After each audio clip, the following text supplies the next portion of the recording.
Hey folks, Ted from Immersion here. Let's talk about knocking out a creature, or as some people like to call it, non-lethal damage, which is not technically a thing in 5e, and it's kind of a misnomer, and the functions are sort of weird. So let's talk about it and see what you think. You guys seem to like when I do these kind of quandary questions where I pose a theoretical or I discuss a rule or something that maybe gets a lot of usage or not at all.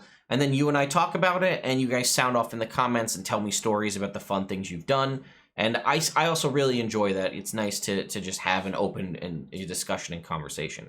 So before we dive into that, though, I wanted to talk to you about the sponsor for today's video, and that is the complete illustrated book of enchantment. Now you can see this Kickstarter has 174 backers, and it's blown well past its funding goal of $500. And this is put on by Phil Stone, who is a illustrator and artist for a bunch of tabletop RPGs, including, Cobalt Press. He's worked on with Wizards of the Coast.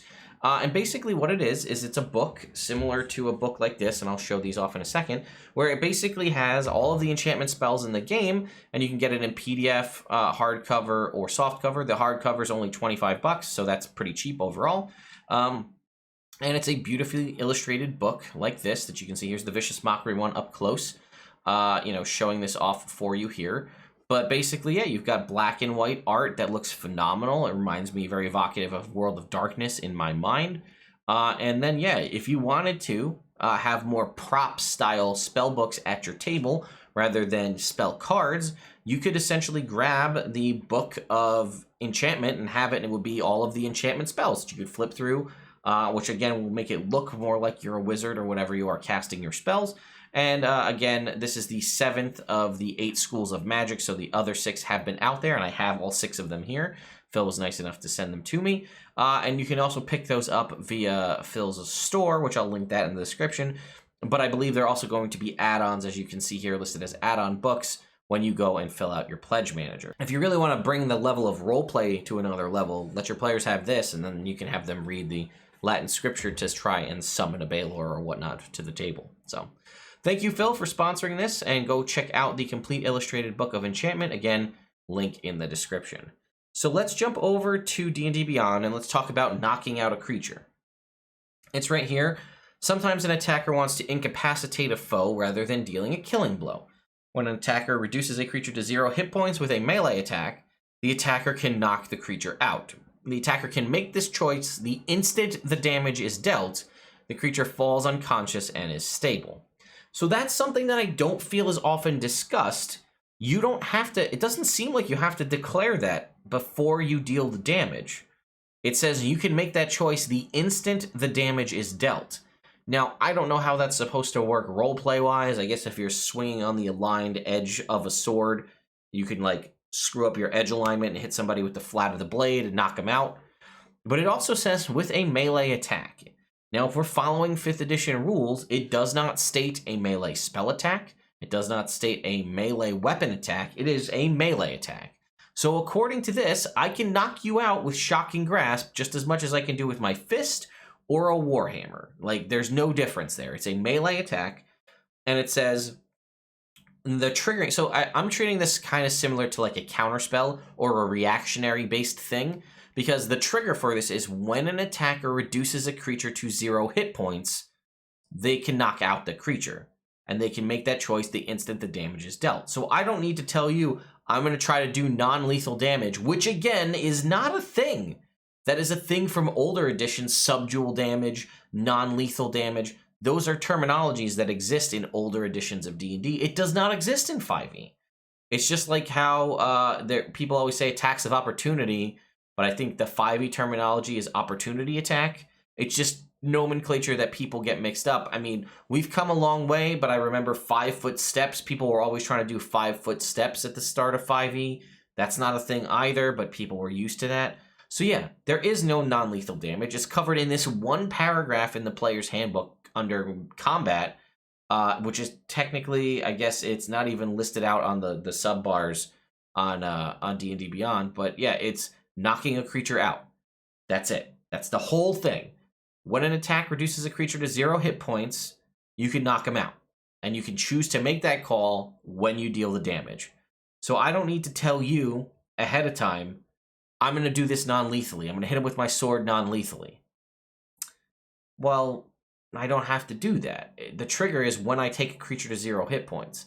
I don't have to keep telling you every turn I'm going to do this non-lethally. I'm going to do this non-lethally. And, like, I don't know how many hit points this enemy has. They might have 30. They might have 3.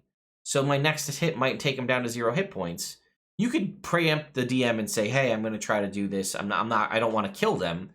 But there is no non-lethal damage, and it says when you reduce them to 0, you can choose to have it be, when the second you deal the damage.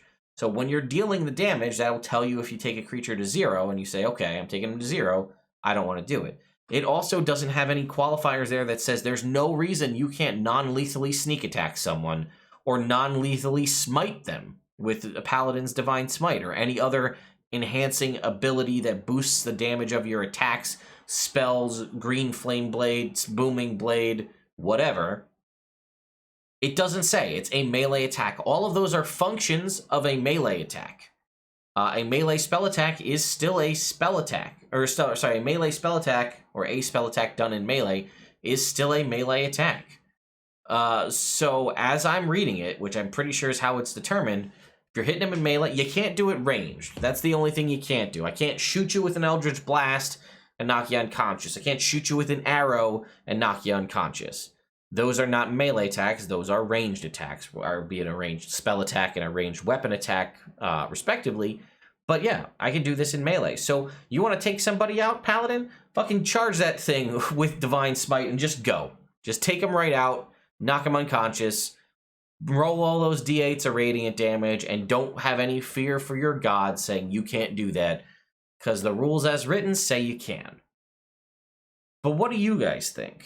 Do you use this way? Are you one of the people, like myself and probably my table too, who says, I'm going to do non-lethal damage? Again, it's not a thing, but it's a term we're used to saying. Do you use that?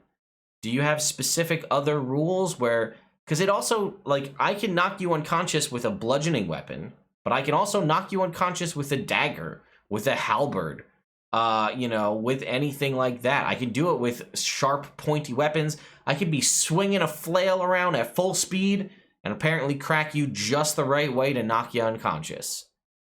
That's how it works. We can't think about these things too much in the terms of real world mechanics because we're playing a game. But I just want to point that out. Now, one thing that I like to do, I like to offer my ranged fighters blunted arrows, if they like those, or something like that, so that I would allow them the option to do knockouts from range. I don't see any downside to allowing someone to choose a arrow with a blunted tip or a bludgeon tip. For those of you who hunt or things like that, you can get a variety of different screw-in tips. You can have broadheads, you can have field points, you could have bludgeon tips, you could have just blunt tips, a variety of different things. These are things that exist in the real world.